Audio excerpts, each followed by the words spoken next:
Bonsoir, mesdames et messieurs. Alexandre Baudouin et François Trépanier qui vous souhaitent la bienvenue à cette autre édition de Sport Express.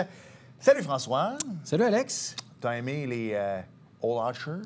C'était Hogan Quit, mais j'ai bien aimé. Écoute, ça a été un beau petit voyage reposant. Parfait. Petite promenade sur le bord de la mer, je te le conseille. Oui. Mais toi, t'es allé en Floride, hein? Oui, c'est ça, exactement. C'est un peu plus chaud en Floride. Un petit peu quand même. En parlant de Floride, des Dolphins, Alex? Écoute, François, non, mais on va y revenir. OK. Laisse-moi 30 secondes. J'en parlais à Louis tantôt. Vous allez en savoir davantage parce que nous, vous le savez, on tourne le mardi matin. Alors là, c'est frais. Oui. Le conseil d'administration de Hockey Canada a finalement décidé de démissionner et le conseil d'administration au grand complet. Alors, c'est sûr que lorsque vous allez voir l'émission jeudi ou encore sur les réseaux sociaux à compter de vendredi, vous allez en savoir davantage. Moi, je ne peux pas rentrer plus dans les détails. On ne les sait pas encore. On ne sait pas non plus si le Canadien a gagné son match d'ouverture. C'est vrai. Mais ceci dit, là, nous, à l'heure où on se pense, ça vient de tomber.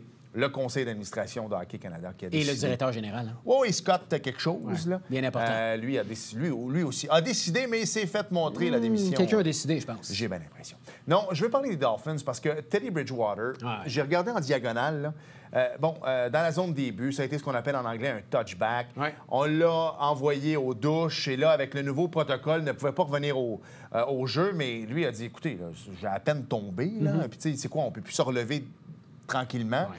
On a vu des drôles de roughing de passer, excusez-moi encore l'anglicisme, là, mais de sac sur le corps, sur Tom Brady.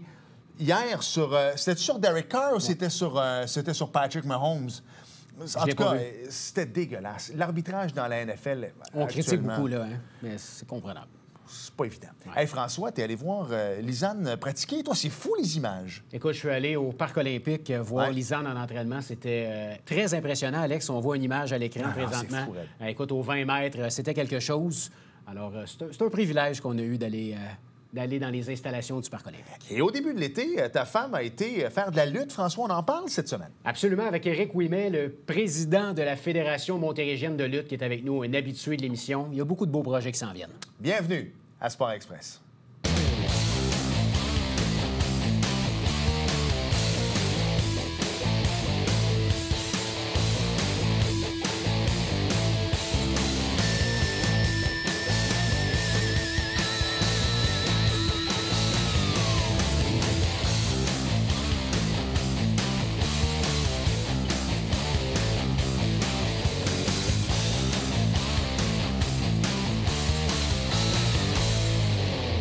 Quelqu'un que l'on connaît bien à l'émission cette semaine, François.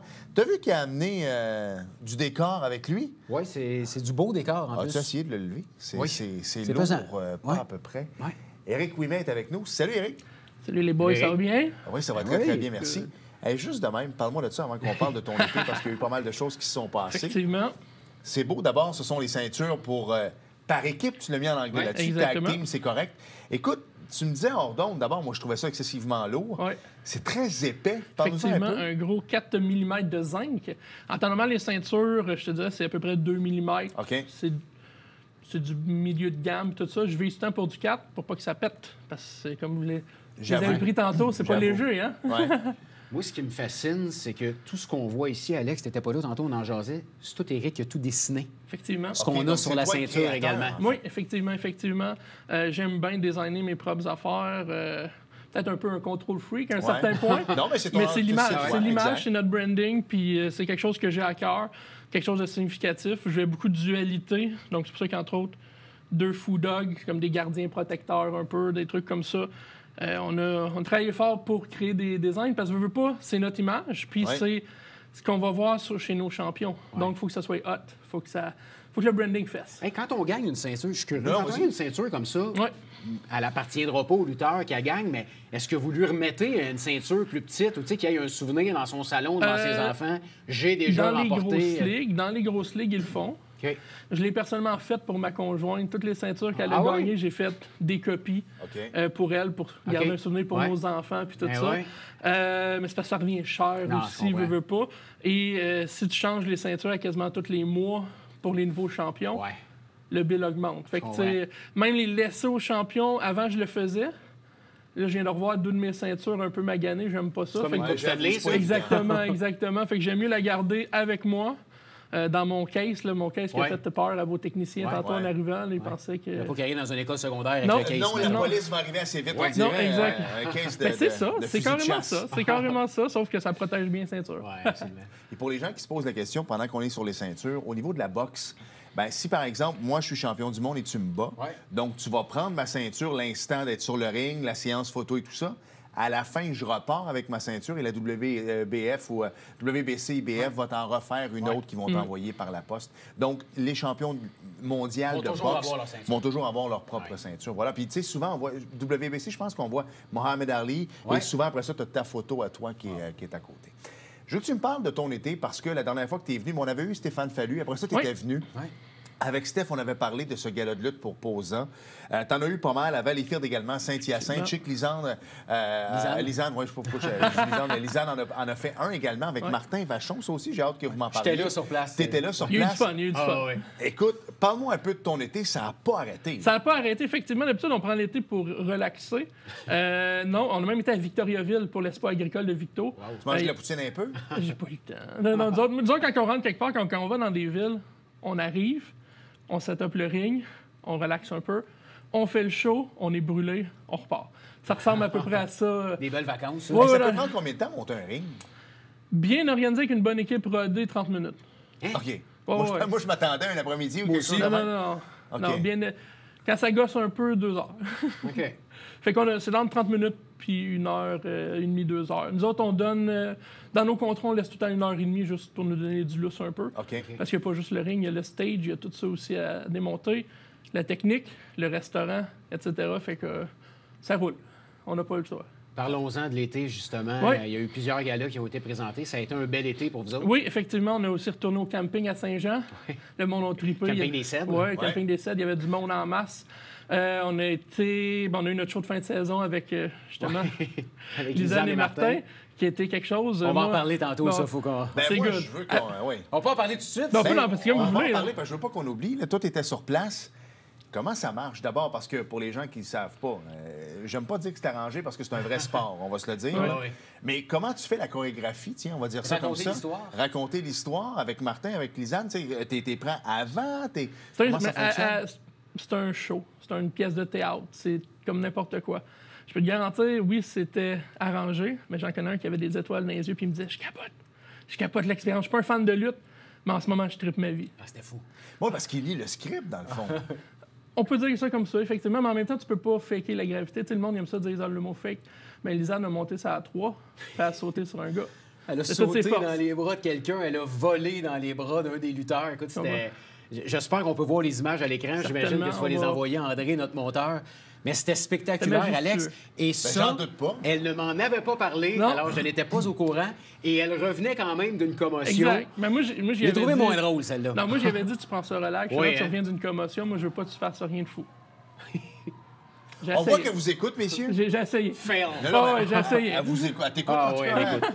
Garde Trépanier, tu t'es fait avoir sur celle-là. Mais ça a été tout un show. Écoute, moi, j'étais là, j'avais jamais vu ça en personne. Mes enfants étaient là.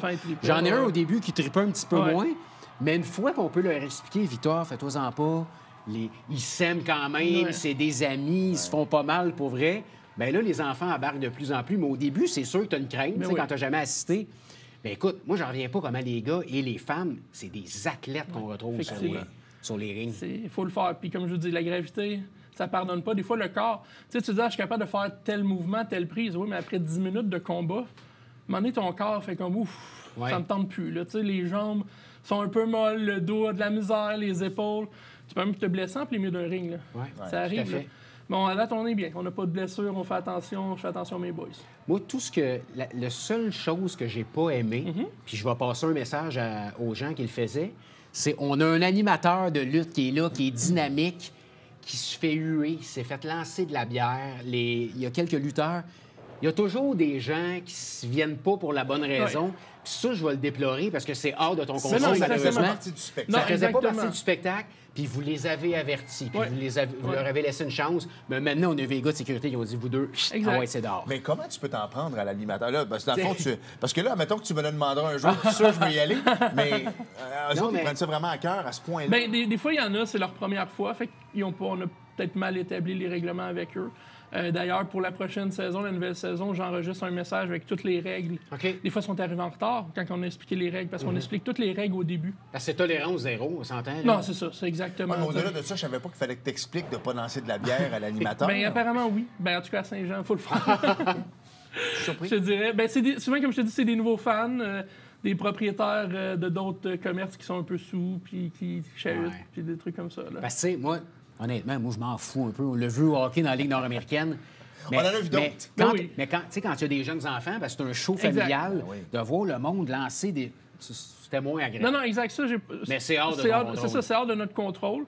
Le monde, il trippe, des fois un peu trop, faut croire. Ben, c'est ça, le monde embarque dedans. C'est ça. Mais surtout l'animateur, tu veux pas faire mal à un animateur. Mais non, mais lui, en plus, il s'attend pas à ça. Mais non, il était pas content. Il était pas content. Il était pas content. Je trouve ça le fun parce qu'on parlait, il y a toujours une association quelconque. On parlait de la POSA. Mais celui-là que Martin Vachon c'était pour la Fondation Richelieu-Rouville. Oui, voilà. Ça, c'était ton gros spectacle de fin de saison. Exact. Après ça, à Valleyfield, vous avez récolté des dons, je pense, pour un organisme local là-bas. Exactement. À Sainte pour le Jacques, ça, on trouvait ça bien parce que c'est les jeunes adultes gays. Comment est-ce qu'on t'approche ou comment tu... Tu sais, puis pourquoi d'abord, quand tu t'es dit, toi, tu sais, je veux que ça soit familial, mais en même temps, je veux qu'on aide des organismes de la région. Comment on choisit nos causes? Hein? Ben, en fait, ça a commencé avec POSA. POSA nous a approchés et ça a tout de suite cliqué et ça a fait boule de neige. Parce que, veux pas, des gens ont été au spectacle de POSA, des organismes ont été au spectacle de POSA, puis ils sont venus me parler. « Ah, j'aimerais ça faire ça pour ma cause. » On s'assit, on parle, puis ça fait boule de neige. Pour l'hôpital, ça a été Martin Vachon avec la directrice qui nous ont contactés parce que Martin Vachon est porte-parole. Donc, il voulait quelque chose de différent. Puis encore là, ça a bien marché. Le monde a eu du fun, puis les gens ont embarqué pour la cause. Martin, à la base, est un grand fan de lutte. C'est un tripeux. Écoute, il a donné tout un show, Marc. Il dit jamais non. Il a même fait, je sais qu'on pourra le montrer, un Canadian Destroyer. C'est un genre de flip 360 degrés. C'est... Comment je peux dire? Sans être méchant, j'avais pas d'attente pour ce combat-là. Puis c'est pour ça que je l'avais mis un petit peu plus bas dans la carte. Je me suis dit, bon, tu sais, Frank a des enfants, tout ça, on va prendre ça relax. Puis là, finalement, il aurait pu être finale sans problème. Ça a fait réagir, le monde était debout, Alex. Il aurait pu être finale sans aucun problème, puis il aurait livré de la marchandise. J'ai vraiment été... Impressionné? Mais dans le bon sens. Il y en avait-tu pas mal comme François qui était là comme pour la première fois? Parce que j'imagine les gens qui vont voir vos spectacles, ils retournent. Toi, ton but, c'est de les amener pour les fidéliser, dans le fond. Dans le fond, c'est des yeux sur le produit. Plus tu vois des yeux sur le produit, même les non-fans tripent sur l'environnement, tripent sur l'atmosphère, tripent sur le spectacle en général. C'est vraiment ça. Je veux qu'on s'arrête tout de suite parce qu'il reste une minute, mais il y a trop de choses, puis je veux pas qu'on soit bousculé par le temps. Je veux qu'on revienne sur les organismes, parce que je trouve ça tellement intéressant. Parce que souvent, on a tu sais, moi, lutte égale don dans un organisme de la région. Moi, c'est pas la première affaire. Pas ensemble. Non, exactement. Puis surtout des noms que j'aurais pas pensé non plus. Alors, on s'arrête et au retour, on poursuit avec Éric. Bougez pas.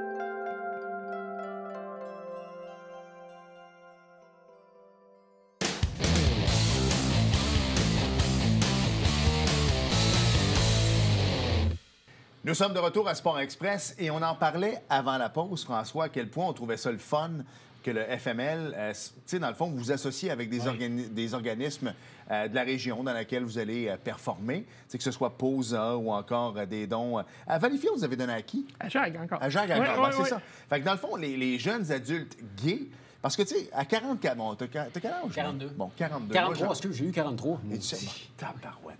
Écoute, tu veux pas vieillir. Toi, tu vas avoir 45. Hein? Moi, non. Attends, je viens d'avoir 44. Merci, c'est gentil. Mais dans nos... Tu sais, maintenant, en 2022, pour ce qui est de toute cette communauté LGBTQ+, et compagnie, on commence peut-être à se sentir plus à notre place. Mais quand nous, on avait 15-20 ans, c'était pas évident. Non. Et moi, je dois t'avouer que quand tu nous as parlé de ça, le JAG, les jeunes adultes gays, moi, je voyais pas vraiment d'association entre ce groupe et la lutte. Explique-moi un peu comment c'est venu. En fait, c'est tout le contraire. Notre mission à la FML, c'est d'être inclusif pour tout le monde. Donc, que ce soit la race, peu importe la race, l'orientation, la religion, tout le monde est la bienvenue. Tout le monde, sans exception. Mais tu sais que, pas partir des débats, mais en même temps, si tu reviens à la religion, c'est pas tout le monde qui accepterait, par exemple, qu'un musulman avec son voile ou peu importe irait faire un combat de lutte. Tu irais créer des discussions, mais un peu plus sur les réseaux sociaux. Certainement, là, un peu plus mais en même temps, tout le monde est libre. Ouais. Tu comprends? Moi, je n'ai jamais été telle personne, tel genre de personne, ça passera pas. On a un groupe queer, carrément, à la FML maintenant, qui est après dominé. Puis, il botte des... Ça rejoue rough, là. C'est ce que je m'en allais dire. C'est dans tous les sports. Il y a des gays au hockey, il y a des lutteurs gays, sûrement, qui sont peut-être pas ouverts. Que c'est pas ouvertement dit. Mais je suis sûr que si on en voyait qu'ils le feraient, ça aiderait d'autres jeunes, peut-être. Ça brise les tabous. Absolument. C'est sûr, des fois, les parents vont peut-être avoir des questions des enfants, mais ça brise les tabous. Puis, c'est ça pour ça. Nous, quand on a commencé la FML, moi puis Catherine, on s'est dit une chose, on veut pas de division féminine. Ça sert à rien. D'avoir les deux mêmes filles qui se battent pour la ceinture à répétition, ça sert à rien. Donc, des filles peuvent gagner ces ceintures-là sans aucun problème. Les trans peuvent gagner cette ceinture-là sans aucun problème. Il n'y a pas de division de genre à la FML. Tout le monde est la bienvenue. C'est le fun, pareil, quand tu parlais d'inclusion, parce que on peut pas le comprendre, nous autres. On va se le dire. Là, on s'est jamais fait regarder différemment. Oui, on peut bien dire, Baudouin, on le sait bien, lui, il est au-dessus de ses affaires, ou peu importe. Mais c'est le genre de truc, moi, qui me touche pas pantoute. Mais il y a un crayon Mont-Blanc, peut-être pas aujourd'hui. Non, aujourd'hui, écoute, aujourd'hui, je suis plus terre à terre. Non, il y a son bic. Tu veux que j'aille le chercher, hein? Attends, il y a son bic. Mais ceci dit, c'est le genre de truc on s'en fout. Même affaire, tu sais. Mais ces gens-là, tu sais, les trans, moi, personnellement, on peut pas se mettre à leur place parce qu'on n'a pas vécu comme eux autres. Mais le fait qu'ils puissent arriver dans l'arène, qu'ils peuvent être eux-mêmes, dans le fond, on va se le dire. Toi, quand tu vois ça, ça doit venir te chercher. Oui, effectivement. Effectivement, pourquoi je me considère un allié? En premier lieu, moi, je suis ouvert à peu importe les décisions que les personnes font dans leur vie, aussi moins communes qu'on peut comprendre. Mais ces personnes-là ont besoin de s'entraîner comme n'importe qui. Absolument. Tu comprends? Puis nous, on est aux portes ouvertes. Mais tu sais, un des exemples que je peux donner, justement, avec Lisanne, qui a fait Big Brother Célébrité, il y avait Trana, qui est une personne trans. Oui. Et Trana, sa carrière n'a jamais aussi bien été depuis maintenant parce qu'ils ont voulu lui donner une visibilité, à ces gens-là qu'ils méritent. Puis je trouve que c'est tout en votre honneur de le faire de votre côté également. On apprend à les connaître. Tu comprends? C'est des êtres humains comme tout le monde. Ouais. Tu sais, les gens, ils mettent ça un peu anti ou... Mais non, au contraire. Et je suis même devenu ami avec Trana. Absolument. Grande amie. En même temps, je pense que les réseaux sociaux, souvent, ou que ce soit le YouTube ou le TikTok, tu sais, encore là, notre génération n'aurait pas vu ça à la télévision conventionnelle. Non. J'ai beau revenir en arrière, est-ce qu'on a vu un couple gay, lesbienne, homosexuel, peu importe, en vedette d'un téléroman québécois dans les années 80-90. Tu as vu ça la semaine Oui, passée, exact. Il y en a une des deux, celle qui, je pense, que le chandail orange. Oui. Non, mais c'est bien correct. Mais je pense que nos jeunes, moi, mes filles, ils s'en contrebalancent, honnêtement. Tu sais, l'autre fois, ma plus jeune me dit, « c'est quoi queer? » Alors, je lui explique c'est quoi queer, parce que même moi, à 44 ans, la définition exacte, je suis pas capable d'y donner. Il faut que je google aussi. Je sais à peu près c'est quoi. Et elle m'a regardé très sérieusement. C'est probablement que je vais être ça. Et là, ça donne un coup, mais après ça, ah oui, moi, je vois pas vraiment de différence. Tu sais, on en est là. Est-ce qu'on en parle à chaque jour? Non. Est-ce que ma fille va être aux femmes, aux hommes, peu importe, elle sera bien, elle sera bien heureuse? Voilà, moi, c'est ce qu'on veut. Tu vas être heureux pour elle. Accompli et épanoui. Voilà, mais c'est pas le genre de discussion, messieurs, qu'on aurait eu dans les années... Moi, en tout cas, j'aurais pas eu ça avec mes parents. Ou du moins pas avec mon père. Mais ça montre l'ouverture d'esprit de notre société d'aujourd'hui, puis il faut pousser dans ce sens-là. Carrément. Moi, je l'ai dit tout le temps. À mon dojo, en ce moment, j'ai 2 élèves qui sont trans.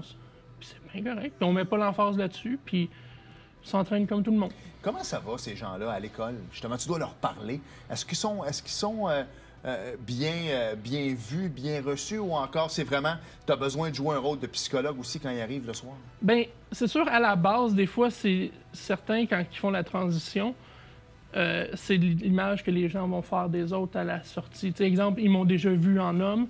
Là, ils vont me voir transitionner en femme. Comment ça va se passer? Comment les gens vont réagir? Ouais. Et un coup que la glace est brisée, c'est magique. On les voit revivre. On les voit sortir de leur cocon. On les voit s'épanouir, puis ils commencent à revivre. Ouais. Moi, je vous dirais, il y a quelqu'un qui a transitionné pendant le COVID.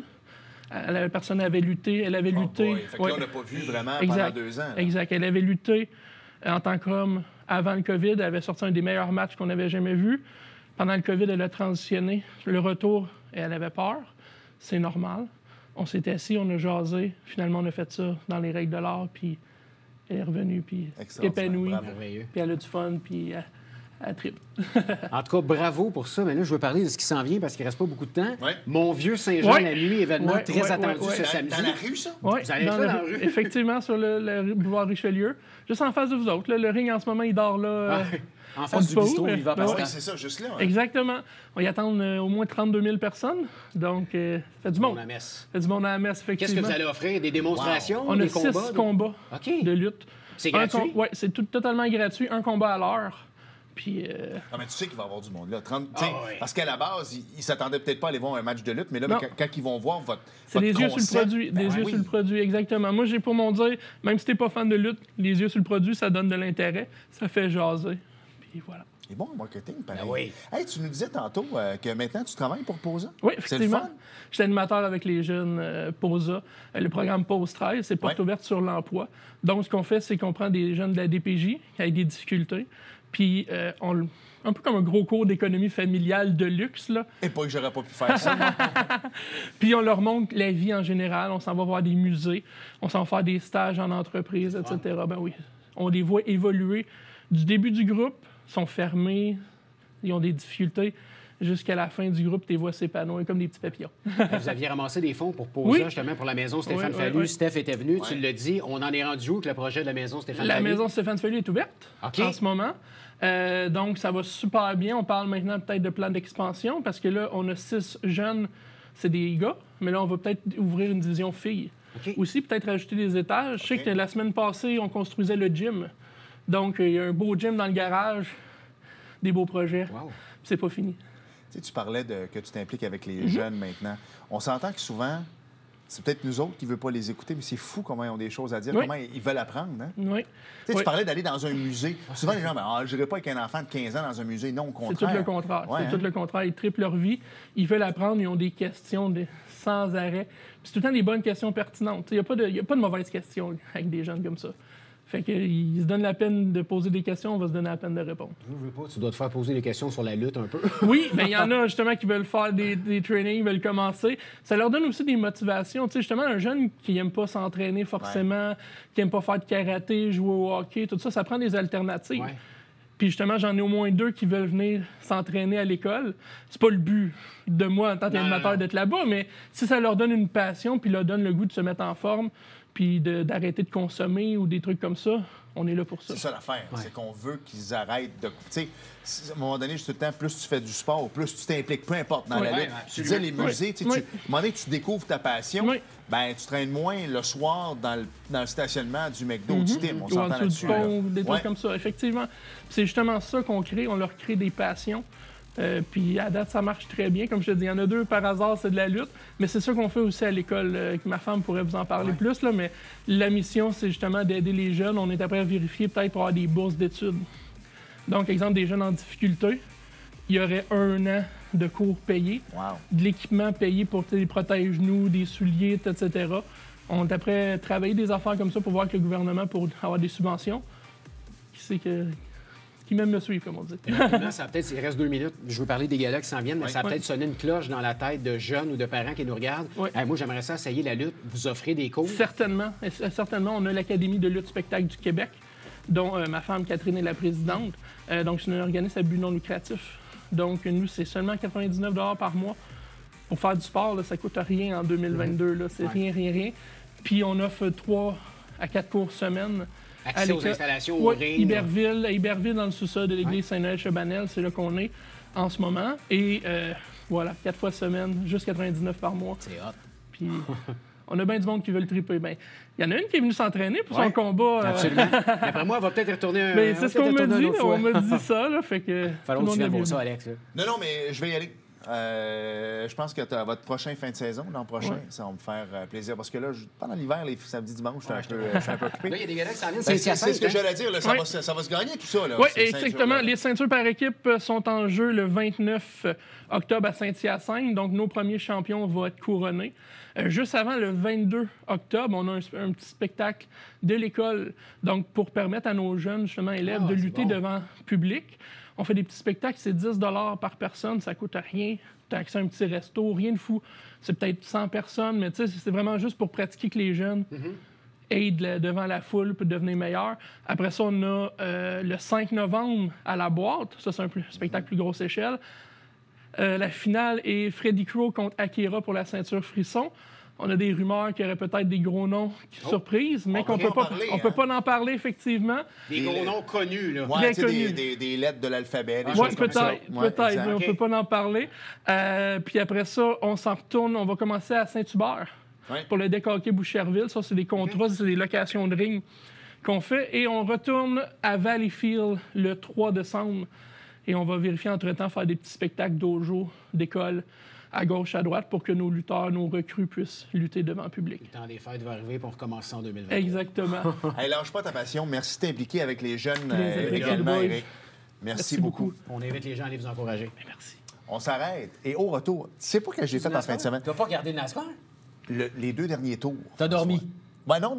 Écoute, les 2 derniers tours. Mais là, j'étais surpris parce que c'était comme un roll. C'était bizarre. Il faisait pas juste tourner. Il y avait comme des courbes. J'étais comme tout mêlé. T'es sûr que c'était du NASCAR? Oui, mais je me suis dit, est-ce que j'ai laissé la PlayStation ouverte? Non, c'était une vraie course. On va en parler. Bougez pas.